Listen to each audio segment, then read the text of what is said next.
What's going on, guys? Welcome back to a brand new news video. Today what I got for you guys, we're going to be talking a little bit about season 3. This week is going to be a very big week because we're going to be receiving artwork. We're going to be getting the blog post. Pretty much this happens with every single season. The week before, we get all of the information that we need to know regarding the update just to build hype. It's like a marketing thing. So they will most likely be posting it this Wednesday in just a few days. We'll also be seeing trailers and things like that. Things might also get leaked a little bit earlier. So if you are not subscribed, definitely subscribe and turn the notifications on, because as soon as we get any new information, I got you guys with the video. But anyways, we already got our first official teaser. This was posted earlier today by Call of Duty. They ended up inviting Face Dirty over to playtest season 3, and what he was able to do is he was actually able to use one of the weapons earlier, and that weapon is none other than the Intervention, also known as the FJX Imperium. And I do have some gameplay footage that I got from him, so credit to him, he got early gameplay for that. And on top of that, not only was he able to play with this new weapon, he was actually able to play one of the new multiplayer maps, and it says there's a new multiplayer map coming in called Palaio's Lighthouse,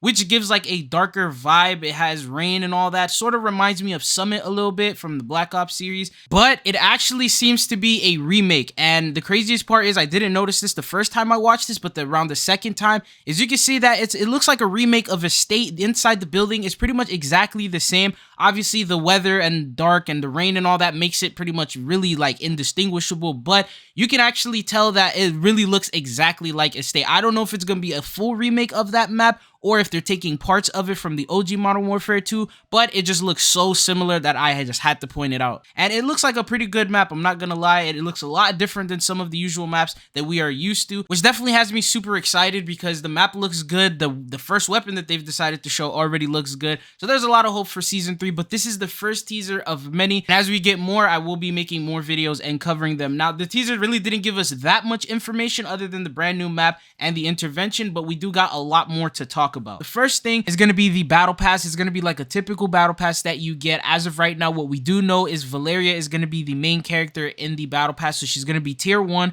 and then she's going to have some sort of a variant at tier 100. We know this season is pretty much surrounded around her, and there's a few reasons why we believe this. So first, as you know, every single cutscene that we get in every season, season 1, it was pretty much around Zeus. Season 2 was pretty much around Ronin. This season in the files is already telling us it has to do with Valeria. She's going to be involved, and then there's going to be some sort of a cutscene of her escaping. So that means that she's going to be pretty much the main character, and that confirms it to us at this point. Although last time around we ended up seeing the artwork leaked in very early with Ronin being at the front and center. So this time around we haven't gotten any of that, but we'll be seeing that later this week. The next thing that I want to talk about is going to be the tier 1 event that we're going to be receiving. So if you look at the roadmap, it has a tier 1 event scheduled for this season, and what that means is it's going to be an event that spans over a couple weeks, most likely through the duration of the season. And what this event is, it's big enough to pretty much be at the main page and have its own tab. So exactly like the Path of Ronin event, which involve you doing challenges in either Warzone or multiplayer, new ones unlocking every week, and then you get rewards for completing each one. And then finally, when you complete all of them, you are able to get the crossbow. It's going to be something very similar to that. It's going to have some challenges for you to complete, some rewards for you to get, and then at the Reloaded update, they're probably going to reset it and do a different variant of that same event, sort of how they ended up doing the camo challenges, and then you were able to get those. So these are things that are added to keep players playing the game throughout the duration of the season. So when the season starts getting dry, you can at least do these challenges and complete them. So we're going to be getting another one of those as of right now. We don't know what the rewards are. We don't know what the challenges are. We really have no idea what the event is. We just know that there's going to be an event coming. But the next thing that we have, let's talk about the multiplayer maps that we are going to be receiving. So with multiplayer maps, there's going to be actually a lot of them compared to past seasons. It's going to be the most that we've ever received this season for the reason that we're going to be getting Gunfight. So with Gunfight, they're going to be introducing 4 brand new maps. I'm not sure if they're going to be introducing all 4 of them at the launch or if they're going to be introducing 3 and then maybe like 1 in the Reloaded update. Currently, we're not exactly sure what they're going to be bringing in. There was like a total of 15 or 16 different maps, so we don't know exactly which ones they're going to be bringing, and then there are a lot of them under code names, so you would really never tell which maps they were. But knowing them, probably you can guess 2 or 3 of them are going to be remastered for Modern Warfare 2019. But other than those maps, we are going to be receiving some 6v6 maps. Apparently, we are supposed to get around 2 or 3. We're not sure exactly how many we are going to be getting anymore because of Himmelmat Expo actually being pushed up when it was supposed to release in season 3. But in the roadmap for the seasonal updates, they did say that there was going to be 3 core maps. So if you do count Himmelmat Expo, then we're only going to be receiving 2.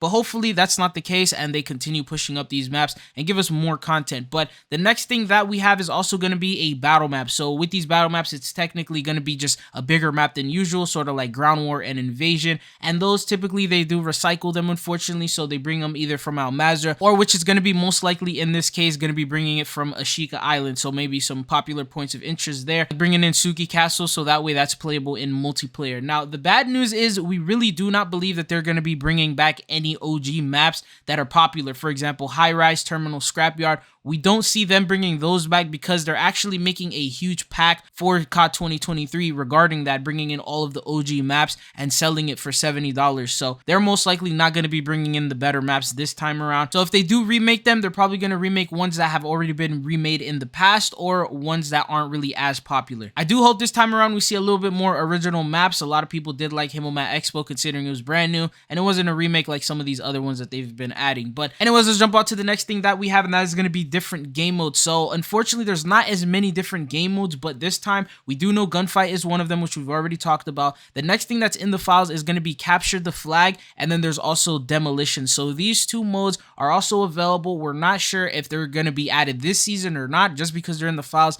doesn't mean they're always going to come out. And then there's probably some other hidden surprises that are going to be added in the update. So we are going to be expecting like 4 to 5 different game modes, and then some being added later on in the reloaded update. And then for Warzone, Plunder is also in the files, which we've mentioned. Now, they haven't really told us anything regarding if it's still going to be releasing, if there's any delays or anything like that. Usually in the patch notes or in the blog post that they will post, if there's any sort of delays regarding ranked or plunder or anything like that regarding the modes, they will let us know. But as of right now, we do know that that is scheduled for season 3. So not that many modes. Hopefully there's going to be surprises because these are just based on leaks. But the seasonal roadmap update doesn't tell us how many game modes we're going to be receiving. So hopefully we'll be surprised with a bunch of them. Next thing I want to talk about is going to be the patch notes. So we do know if the game is not comfortable, it's not enjoyable, and it's not fun to play, no matter how much content they add, no matter how many brand new maps they add, it just won't make the game any more fun. So this is, in my opinion, one of the most important things regarding the season 3 update. So what we know so far is that they are planning on doing a movement update that's going to be throughout season 3 and beyond,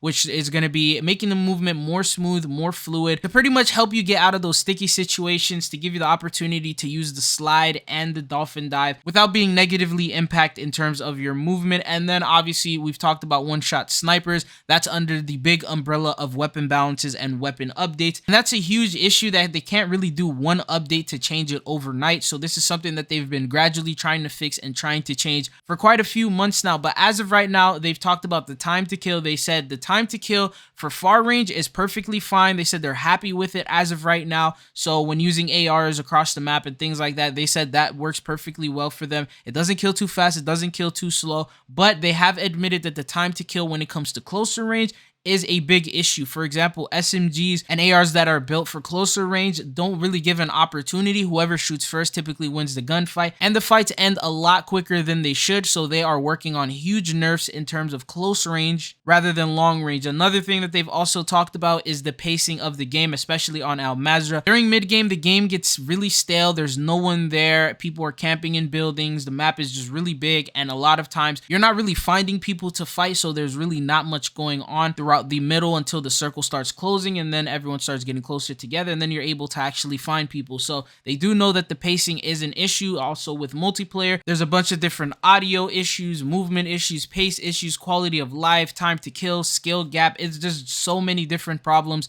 that a lot of people are leaving and quitting the game over, because no matter what content they add, if the experience is not fun, no one's going to stay playing the game. And for example, a lot of people at the time of Warzone 1, they didn't enjoy Verdansk when it was at its prime. People didn't like it all that much. They said the map wasn't that good. But when you ask players now, they'll tell you that it was a lot more fun back then than it was right now. So that's a big issue, in my opinion, that I feel like they need to fix for Season 3 and beyond to keep the game going for as long as possible, especially with Warzone 2. Warzone 2 isn't replaced every single year, so it needs to be fixed. It needs to get some good updates. But if Modern Warfare 2, for example, isn't bad, there's always the next Call of Duty that we can wait on, and hopefully that will be better and less disappointing. But anyways, what are you looking forward to to the most in this season 3 update? Are you hoping that they do some updates to the movement? Are you hoping they add some brand new maps? Are you hoping that they add the intervention? What are you waiting on, and what are you looking forward to the most? But anyways, that's all that I got for you guys in today's video. I do appreciate you guys for tuning in. Thank you. Make sure you guys are subscribed if you aren't. We do got a lot of news that's going to be coming out this week, and I want to make sure that you guys are the first to know about it. But it's been your boy Trids, and hopefully I'll be seeing you guys again. Peace.